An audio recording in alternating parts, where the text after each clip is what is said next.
When your cat suddenly jumps on you, do you know what they're actually trying to communicate? Most people assume it's just affection, but a climb is not a cuddle. Your cat just used their whole body to say something they can't meow about. Sometimes it's a warning, sometimes it's a claim. Sometimes they're expressing something so emotionally complex that most owners miss it entirely. And if you react the wrong way in that moment, you won't just miss the message, you'll teach them to stop sending it. Let's decode what that climb is really telling you. 1. They sense something is wrong with you. Have you ever noticed your cat suddenly jumping on you out of nowhere on a day when you weren't feeling your best? That wasn't a coincidence. Cats have nearly 200 million scent receptors in their nose. To put that in perspective, you have around 5 million. That means your cat is picking up on chemical shifts in your body that you physically cannot detect. Yourself. When you're stressed, your body releases more cortisol. When you're sad, your breathing patterns change. When you're getting sick, your skin and sweat begin releasing different volatile organic compounds. Your cat picks up on all of it before you do. There was actually a case published in the New England Journal of Medicine about a cat named Oscar who lived in a nursing home. Oscar would climb onto patients' beds and refuse to leave, sometimes hours before they passed away. Doctors believed he was detecting shifts in body temperature and chemical signals that the human body releases near the end of life. Now, your cat probably isn't predicting anything that's serious. But if they suddenly climb on you when they normally don't, pay attention to how you're feeling. Check in with yourself. Are you more stressed than usual? Have you been sleeping poorly? Is something physically off that you've been ignoring? Your cat might be the first one in the room to notice something needs your attention. And the fact that they climbed on you instead of walking away, that's not random. That's them saying, I'm not leaving you alone with this. 2. They're claiming you as their territory.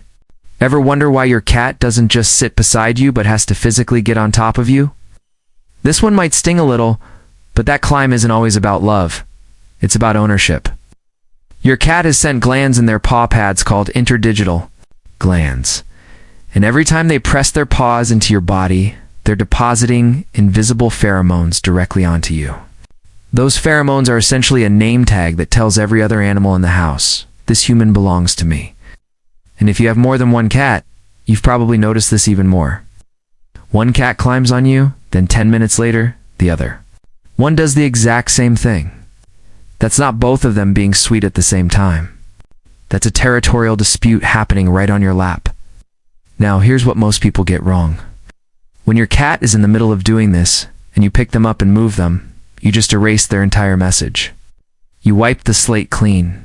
And to your cat, that feels like rejection, even though you were just getting comfortable. So next time it happens, let them finish. Give them a moment to settle and press in. That's all they need. But here's the part that's going to change how. You see all of this? There's one specific version of this climb where your cat gets on your chest, kneads into you, and slow blinks. That has nothing to do with territory. It goes so much deeper than that. And when we get to the last point, you're going to understand exactly what your cat is really telling you. It's the most powerful thing they can communicate without making a sound. And hey, if you never realized a simple climb could mean all of this, hit like and subscribe so we can reach more owners who deserve to understand what their cat is really saying every time they get that close. 3. They don't want you, they want your warmth? What if the reason your cat climbs on you has absolutely nothing to do with how they feel about you? This one is humbling, but it's true. Cats run a natural body temperature of about 101.5 degrees Fahrenheit. That's significantly higher than yours. And because of that, they're constantly searching for the warmest surface they can find to maintain that temperature without burning extra energy. Your body just happens to be the most reliable heat source in the room. Think about when it happens. Most, late at night, early morning, cold evenings when the heat kicks off. Your cat isn't suddenly more affectionate at midnight. They're cold, and you're a 98.6 heating pad that breathes. This is especially true for thinner coat breeds like Siamese, Burmese, and Sphinx cats. They lose body heat faster, so they seek contact warmth more aggressively, but even long-haired cats will do this when the temperature in the house drops. Enough. Now, here's how you tell the difference between a heat climb and an affection climb. A cat that wants warmth will find the warmest spot on your body, usually your chest or stomach, and just drop. They won't purr right away. They'll tuck their paws under and go still almost immediately because the goal is energy. Conservation, not connection. And honestly, knowing this can solve one of the most common complaints cat owners have. If your cat keeps waking you up at 3 a.m. by climbing on your chest, they might not need attention. They might need a heated cat bed or a warm blanket placed where they already like to sleep. Set it near a spot they already prefer, and you might just get your full night's sleep back without hurting their feelings, for they're redirecting anxious energy. Have you ever had one of those days where you couldn't sit still and didn't even know why? Cats go through that too. And when they do, the thing they climb on isn't random. It's you. Because you're the one thing in the room that still feels predictable to them. Not every climb is a tender moment. Sometimes your cat jumps on you because something in their environment just shifted and their nervous system is buzzing. Piece of furniture, a stranger's voice coming from the TV, construction noise outside. Even something as small as a new air freshener can unsettle a cat that relies heavily on scent to feel secure in their own home. And here's what most people miss. A stressed climb looks completely different from a love climb, but most owners respond to them the same way. They start petting. They start talking in a soft voice. And for a cat that's already overstimulated, that extra touch can actually make things worse. So here's how to read it. A cat that climbs on you out of affection will approach slowly. Their body will be loose, tail will be relaxed or slightly curved, and they'll settle in at their own pace. A cat that's climbing because they're anxious will move quickly. Their body will feel tense when they land on you. Their pupils will be dilated. Their ears might be slightly flattened or rotating, and their claws will be out, not to hurt you, but because they're gripping. If you notice those signs, don't pet them right away. Just be the surface. Your body be the calm thing they came looking for. Keep your breathing slow. Stay quiet.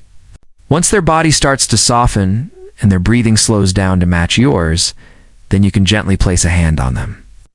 That's the moment they actually want contact, not before. 5.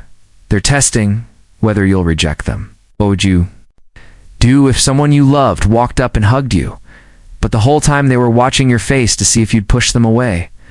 That's exactly what some cats are doing when they climb on you. Not all of them, but the ones who've been through something. Rescued cats, rehomed cats, cats who were scolded for jumping on furniture, cats who learned at some point that getting close to a human carries a risk. These cats don't climb on you because they feel safe. They climb on you to find out if they are safe. And there's a significant difference between those two things.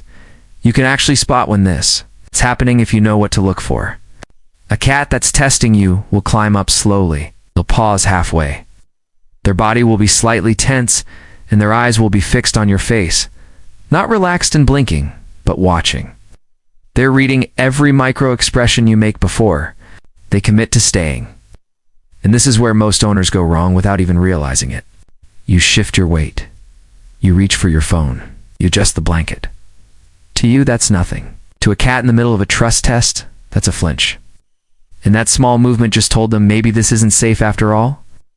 So if you ever notice your cat climbing on you with that kind of hesitation, do one thing. Nothing. Don't reach for them. Don't adjust. Don't even look directly at them. Just stay still and let them land. Let them choose to stay. Those 3 seconds of stillness do more for your bond than a year of treats ever could. 6.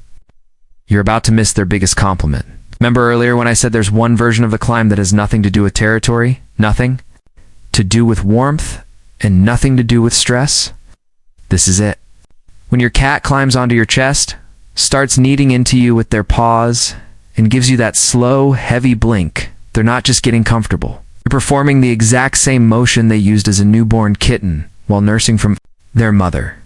That rhythmic push and pull of their paws is called milk treading. It's the first thing they ever learn to do with their body. And it exists because it triggers the release of milk from their mother's mammary glands. But here's what makes this so much bigger than a leftover habit. Research shows that when adult cats knead, their brain releases dopamine and oxytocin simultaneously. Dopamine for pleasure, oxytocin for bonding. That's the same chemic.